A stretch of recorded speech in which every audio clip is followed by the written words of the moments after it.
السلام عليكم ورحمة الله. ازيكم حبايبي في كل مكان؟ عاملين ايه؟ يا رب تكونوا بخير. النهاردة عامله لكم فراخ مشوية في الفرن من غير سيخ، من غير حاجة. لو ما عندكيش سيخ هتعمليها بكل بساطة وما شاء الله مستوية وجميلة خالص. قبل ما نبدأ الفيديو ونصلي على النبي، اللهم صل وسلم وبارك على سيدنا محمد. وما تنسيش تشتركي في القناة وتفعلي زر الجرس عشان يوصلك كل جديد. النهارده يا حبايب قلبي، اللهم صل وسلم وبارك على سيدنا محمد. عايزه اقول بس كلمه للقنوات الصغيره، ان ما حدش يضحك عليكي ويقول لك اشتركي وتبادل ومش عارف ايه. ده غلط اصلا عليكي وعلى القناه بتاعتك. وهم يا دوبك بيخشوا القناه بتاعتك ويكتبوا لك تعليق، وبعد كده يلغوا الاشتراك وما بيشاهدولكيش اي حاجه اصلا، وده غلط عليك. هنبدا بقى نقول بسم الله. النهارده معانا فرخه كده 2 كيلو بوزن 2 كيلو، وزي ما انت عند حابه يعني تعملي الوزن اللي انت عايزاه. وعندي بصل بودر، توم بودر، جنزبيل، كركم، كاري، بابريكا، كل ده الحاجات دي انا هحطها لكم برضو على الشاشه اهو. زي ما انتم شايفين يا حبايبي، ده اللي على الشاشه، دي الحاجه دي كلها هنحطها على بعض.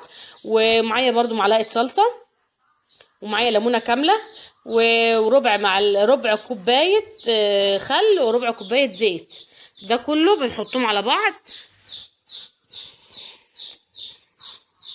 اللهم صل وسلم وبارك على سيدنا محمد. صلي على النبي حبيبه قلبي، واستغفر ربنا في كل وقت، وربنا هيصلح حالك ان شاء الله. ربنا يصلح حالنا جميعا، اللهم امين يا رب العالمين. وربنا يرزق الجميع بالذريه الصالحه. ربنا يرزق كل مشتاق، اللهم امين يا رب العالمين. ويا رب يخلي كل واحد لامه، ويخلي ام كل واحد ليها، اللهم امين يا رب العالمين. ويرحم موتانا موتى المسلمين اجمعين يا رب، اللهم امين. هنا زي ما انتم شايفين يا حبايب قلبي، ده جبت بوله كده وحطيت كلها في المقادير كلها اللي انا قلت لكم عليها. بس هو ده انا كل حاجه منها نص معلقه. الكمون والقرنفل ده ربع معلقه بس.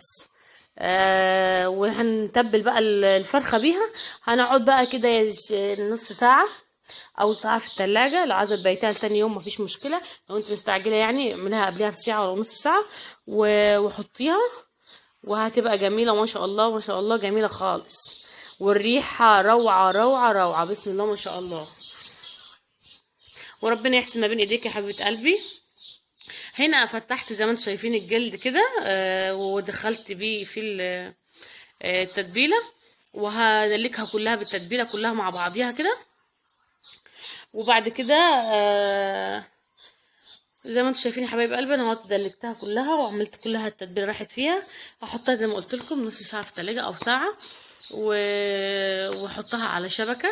هنا عندي الشبكه بتاعت او لو شبكه الفرن عندك عادي لو نظيفه، ديت الشبكه بتاعت الشوي اللي انا بشوي عليها على الفحم. غسلها نظيفه، وحطيت على تحتيها صينيه فيها ميه، ومولعه الفرن من فوق ومن تحت. بس هدي من فوق شويه وخلي من تحت عالي يعني.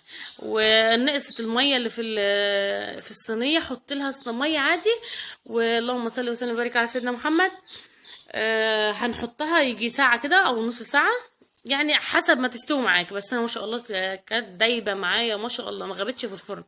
انا متهيألي ساعه الا ربع اللي هي قعدت في الفرن دي. طلعتها يا حبايب قلبي زي ما انتم شايفين، بسم الله ما شاء الله. وربنا يحسن ما بين ايديكم، اللهم امين يا رب العالمين. مع الف سلامه. حط لي لايك